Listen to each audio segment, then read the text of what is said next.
नमस्कार, NauKeyNews.com में आपका स्वागत है। मैं हूं गिरिजेश वशिष्ठ। कल मैंने आपको बताया था कि किस तरह से कोई जबरन आपको टीका लगाने आता है तो उसके खिलाफ़ आप कार्रवाई कर सकते हैं, उसके खिलाफ़ आप पुलिस कार्रवाई कर सकते हैं, उसको आप बाकायदा सज़ा दिलवा सकते हैं अगर कोई ज़बरदस्ती आपके साथ करता है। आप सज़ा कैसे दिलाएंगे, ये एक बड़ा सवाल था। हर आदमी कैसे सज़ा दिला सकता है? तो जाहिर बात है, ऐसी स्थिति में आपको वकील की ज़रूरत होगी और वो आपको गाइड कर सके कि आप किस तरह से बगैर पैसे खर्च किए इस काम को अंजाम दे सकते हैं। हमने अपने साथ एडवोकेट नीलेश ओझा को जोड़ा है, जो अभी थोड़ी देर पहले मैंने उनसे बात की है, और वो आपको बताएंगे कि किस तरह से जबरन कोई आदमी अगर आपको टीका लगाता है तो उसके खिलाफ़ आप एक्शन ले सकते हैं, उसके खिलाफ़ कार्रवाई कर सकते हैं। कहीं मत जाइए, चैनल को सब्सक्राइब कर लीजिए। अगर आप हमको सपोर्ट करना चाहते हैं तो हमारा UPI ID डिस्क्रिप्शन में है, उसके ज़रिए आप भुगतान कर सकते हैं।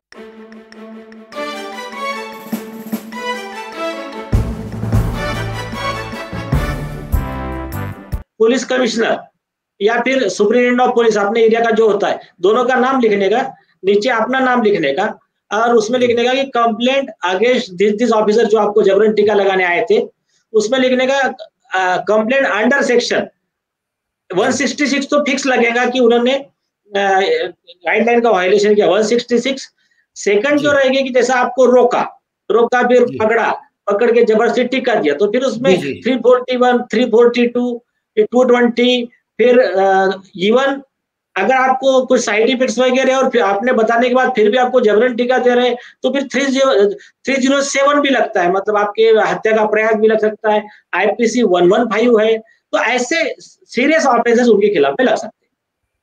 तो ऐसी स्थिति में मतलब आपके हिसाब से ये है कि सीधे सीधे अगर इसको आप समराइज करें कि एक एप्लीकेशन का फॉर्मेट आप दे सकते हैं लोगों को जिसके प्रति वो अप्लाई कर सकते हैं, क्या वो फॉर्मेट आप उपलब्ध करा सकते हैं?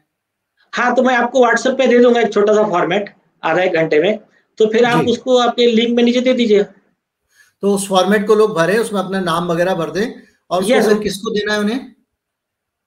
मैं उसको टेम्पलेट टाइप दे दूंगा, सिर्फ आप खुद का नाम भरना है और क्या घटना घटी वो 4-5 लाइन लिख देना है, बाकी तो सेक्शन वगैरह तो रहेगी उसमें। जी। तो अभी दोबारा से अगर रिकैप करें इसको तो ये है, निचोड़ ये है कि देश में टीकाकरण करने के लिए अगर कोई कर्मचारी आपके पास आता है तो ये आने का उसको अधिकार नहीं है, जो आपने बताया। बिल्कुल नहीं है, और ना उसको जबरदस्ती टीकाकरण का अधिकार है, ना आपको पूछने का अधिकार है कि आप टीका क्यों नहीं लेना चाहते। और एक उसमें सेक्शन 76 ऑफ IPC है कि act done in defence is not offence. मतलब अगर आपको कोई जबरदस्ती कर रहा है तो आप आपकी जान बचाने के लिए अपने शक्ति का प्रयोग कर सकते हो। मतलब वो अगर आपको जबरदस्ती पकड़ना चाह रहा है, आपकी जान जा सकती है, ऐसे में आप उसको अगर पीटते हो तो ये ऑफेंस नहीं होता है, ऐसा IPC कहता है। मतलब अगर कोई आपकी जबरदस्ती पकड़ रहा है, आपको गिरा रहा है, पटक रहा है और आपको टीका लगाने की जबरदस्ती कोशिश कर रहा है, आपको किसी वजह से डॉक्टर ने बोला हुआ है, जो भी कारण हो आप नहीं लगवाना चाह रहे हैं और वो आपके पीछे पड़ा हुआ है, तो आप उसको पटक के उल्टा भी पीट सकते हैं। हाँ, क्योंकि आपकी जान बचाना आपकी पहली जिम्मेदारी है। आपकी जान बचाते हुए अगर सामने वाले की जान जाती है तो यह ऑफेंस नहीं माना जाता है, ऐसा IPC में लिखा है। तो एक चीज तो ये हुई, अगर कोई व्यक्ति उसके बावजूद आके टीका लगा रहा है, उसको मान लीजिए उसको उसके बॉस ने कहा हुआ है, एक व्यक्ति है, कर्मचारी है बेचारा, वो उसको जो भी कहिए पटवारी है या वो आदमी आशा वर्कर है, अब वो आपके घर पे आती है टीका लगाने के लिए क्योंकि उसके बॉस ने कहा हुआ है टीका नहीं लगाओगे तो आपको नौकरी से निकाल देंगे। पिछले दिनों ग्वालियर के एक कलेक्टर का वीडियो आया था जिसमें वो कह रहा था मैं आपको जो है वो कुछ अजीब सी बात कह रहे थे कि मैं आपको फांसी पे चढ़ा दूंगा। तो इस तरह की बातें अगर कोई करता है अधिकारी, ऐसी स्थिति में कर्मचारी अगर आता है तो उसको क्या छोड़ा जा सकता है या वो जिम्मेदार माना जाएगा? अभी देखिए, ये कर्मचारी अगर जो ऐसा आदेश का पालन करता है वो एक्चुअल में बेवकूफ है और गुनहगार है। अभी common logic, common sense, law is not against the common sense. Common sense क्या कहता है, अगर कल चल के एक अधिकारी कहे कि आप गांव में के 8 छोटी छोटी लड़कियां किडनैप करके लाओ, मुझे भगवान को बलि चढ़ाना है, तो ये क्या जाकर लाएंगे क्या? उनको सिर्फ लॉफुल ऑर्डर फॉलो करना है। अनलॉफुल ऑर्डर फॉलो करने जाएंगे तो ये को अक्यूज रहेंगे उस कॉन्स्पिरेसी में। अच्छा, तो इनको कम से कम जो है, अगर इनको ये कोई भी ऑर्डर मानते हैं तो वही ऑर्डर मान सकते हैं जो कानून के हिसाब से और संविधान के हिसाब से सही हो। आपने एक चीज और बताई थी कि डिजास्टर मैनेजमेंट वाला जो मामला है, एक लॉ लगता है पूरे देश में, जो लॉ लगा हुआ है, उस स्थिति में भी कोई आदेश आता है तो उसकी क्या स्टेटस है, वो भी एक बार स्पष्ट कर देंगे तो ठीक रहेगा। मतलब जो नेशनल अथॉरिटी ने जो कहा है उसके खिलाफ में इस देश की कोई भी स्टेट अथॉरिटी और कोई भी डिस्ट्रिक्ट मजिस्ट्रेट, कलेक्टर, कोई भी अथॉरिटी उसके खिलाफ में कोई नियम नहीं ला सकती है। अगर लाती है तो फिर वो पूरा ऑफिस, जिसने आदेश निकाला वो पूरा ऑफिस, सीनियर से लेके जूनियर तक, ये सभी लोगों को 55 में 1 साल की सजा का प्रावधान है और 51 बी में 1 साल की सजा का प्रावधान है। जी, तो इसका आपकी बात का मतलब ये है कि अगर कोई चाहे तो वो आदमी अगर उस आदेश को नहीं उल्लंघन कर सकता जो केंद्र सरकार की तरफ से आदेश आया हुआ है डिजास्टर मैनेजमेंट में, जो भी फैसला करेगा इस मामले में केंद्र सरकार करेगी। यस, और यही विषय अभी परसों बॉम्बे हाई कोर्ट में भी हियरिंग को आया था, जिसमें आपको जैसा मैंने भी भेजा है कि प्राइम मिनिस्टर नरेंद्र मोदी को भी इसमें रिस्पोंडेंट बनाया है कोर्ट ने 22 तारीख को।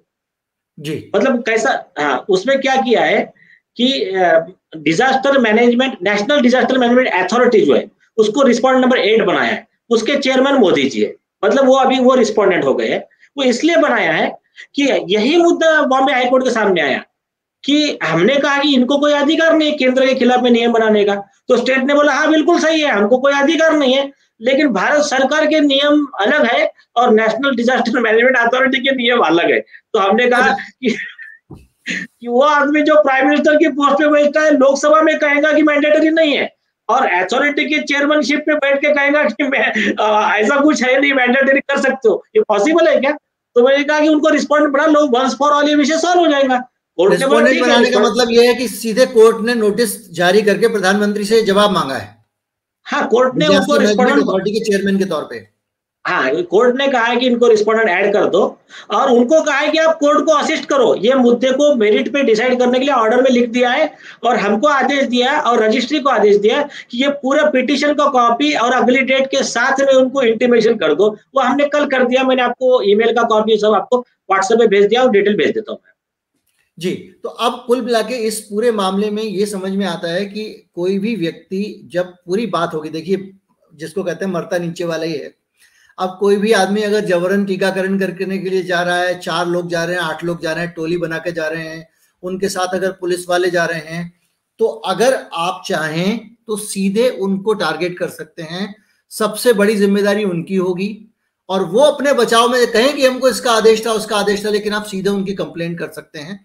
तो इसमें मुझे लगता है कि जो कर्मचारी हैं उनकी भी जिम्मेदारी बढ़ जाती है कि भाई आप जो आदेश मान रहे हैं वो आदेश संविधान सम्मत होना चाहिए, कानून सम्मत होना चाहिए।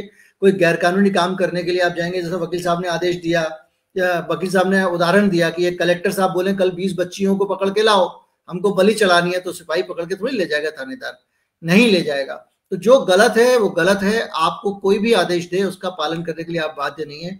ये बड़ी चीज है जिसको किसी भी तरह से आप नजरअंदाज नहीं कर सकते हैं। एक बयान आया था राजस्थान के मुख्यमंत्री अशोक गहलोत का, उन्होंने कहा था कि हम चाहें तो मैंडेटरी कर सकते हैं, कोई हमको नहीं रोक सकता। इसका लीगल मतलब क्या है?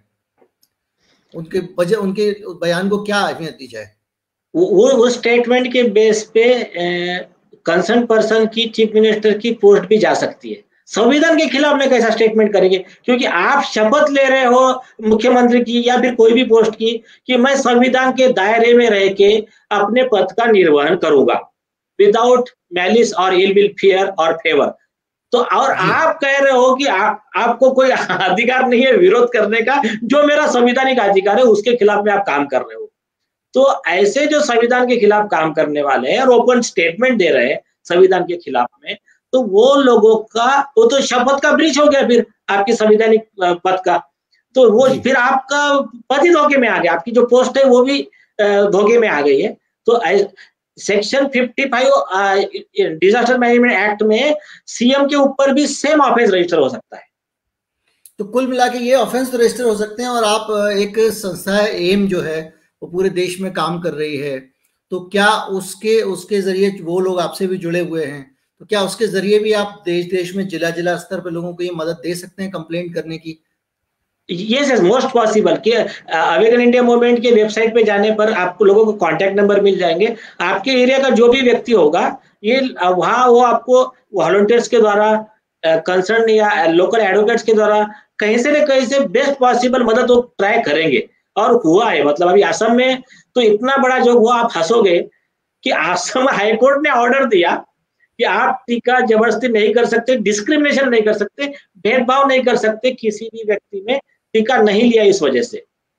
हाईकोर्ट के आदेश के बाद में वहाँ का कलेक्टर, रेसिडेंशियल कलेक्टर, वहाँ का पुलिस ऑफिसर और 40 अधिकारी एक व्यक्ति के घर पे गए, उसके माँ और बहन को जबरदस्ती टीका दिया, पूरा वीडियो रिकॉर्डिंग है।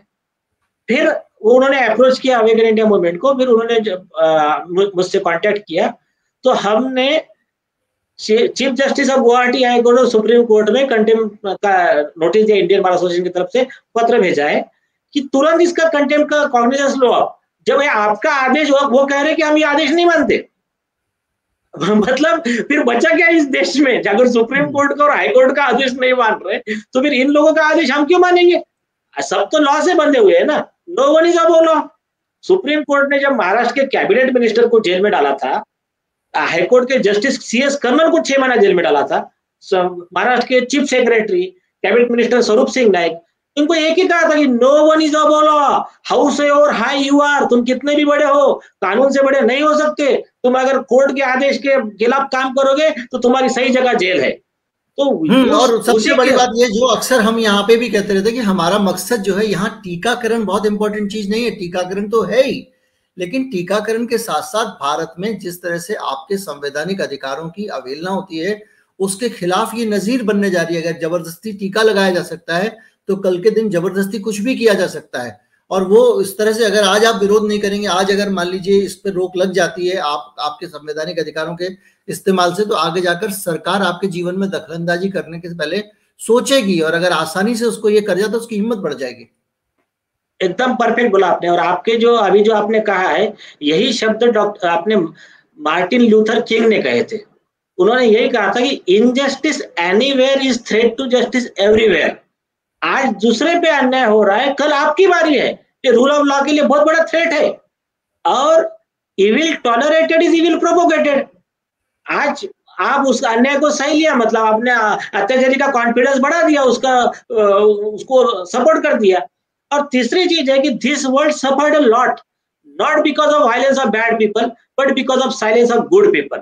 ठीक है, इस दुनिया को सबसे ज्यादा तकलीफ अच्छे लोगों के चुप रहने की वजह से हुई है, ना कि बुरे लोगों के अत्याचार की वजह से हुई। और जो हमारे देश में आमतौर पे देखते हैं हम, बहुत सारी चीजों में, हमारी प्राइवेसी में, बाकी जगहों पे सरकार का जो अनावश्यक दखल है, उस बुराई का कारण भी हमारी यही लापरवाही है। उम्मीद करते हैं ये अच्छा डिस्कशन रहा होगा। मतलब ओवरऑल पब्लिक को यही मैं संदेश देना चाहूंगा कि आप अपने हक के लिए कम से कम, आप पे नहीं अन्याय हो रहा तो बाजू वाले पे हो रहा तो उसके लिए खड़े हो जाइए, क्योंकि जब आपकी बारी आएगी तो फिर आपके लिए कोई नहीं रहेगा। एक और अत्याचारी का कॉन्फिडेंस बढ़ जाएगा। गलत तो गलत है, वो किसी के साथ भी हो रहा हो उसको लड़ना चाहिए। हम लोग भी जैसे लड़ रहे हैं, ये कोई ऐसा नहीं है, हम लोग एक तरह से देखा जाए तो प्रिविलेज क्लास में आते हैं। हम ना वकील को किसी को ज्यादा खतरा रहता है, वो मुकाबला कर सकता है, ना जर्नलिस्ट को रहता है, वो उसके अपने स्तर पे वो सब लोग मजबूत होते हैं। लेकिन उसके बावजूद वो चूंकि एक आखिरी पांत का जो आदमी है, जैसा महात्मा गांधी ने कहा था कि सबसे पीछे की पंक्ति में जो खड़ा हुआ आदमी है,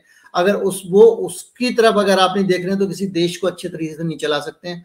वही स्थिति है कि हमको सबके लिए काम करना है और हमको करना चाहिए। बहुत अच्छा काम कर रहे हैं वकील साहब, आप बहुत बहुत शुक्रिया। आपने जिस तरह से इस देश के वंचित तबके के लिए काम किया, और उम्मीद करते हैं कि ये संदेश लोगों तक जाएगा, ज्यादा से ज्यादा लोगों तक वीडियो जाएगा। मैं कोशिश करूंगा कि वकील साहब जो एप्लीकेशन दे रहे हैं उसका एक लिंक डाल दूं अपनी डिस्क्रिप्शन में, ताकि अगर कोई आपको परेशान करने आए तो उस आदमी को भी डर लगना चाहिए कि सिर्फ मामला ये मोदी जी के खिलाफ बोल के चुप नहीं बैठेंगे या सीएम के खिलाफ बोल के चुप बैठने नहीं बैठेंगे, मैं भी लपेटे में आने वाला हूं। इसलिए ये जरूरी है, जो बहुत अच्छा ये एक नई शुरुआत हम मान के चल रहे हैं जबरदस्ती के मामले में। उम्मीद करता है वीडियो आपको अच्छा लगा होगा। नमस्कार, जय हिंद।